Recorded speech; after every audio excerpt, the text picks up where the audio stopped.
impano yawe n'ubutunzi utosubirizwa n'ikintu carico cose kutayizana mu iterambere ry'igihugu ni nko kudindiza imbona kazoza munyemano haguruka zana iyo mpano yawe mu iterambere ry'igihugu kabagacumu k'ubumwe nawe uterereye mu kwihutisha imbona kazoza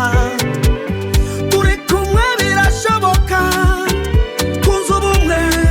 byose birakunda impano n'ubutunzi nawe yizane dushire hamwe imbona kazoza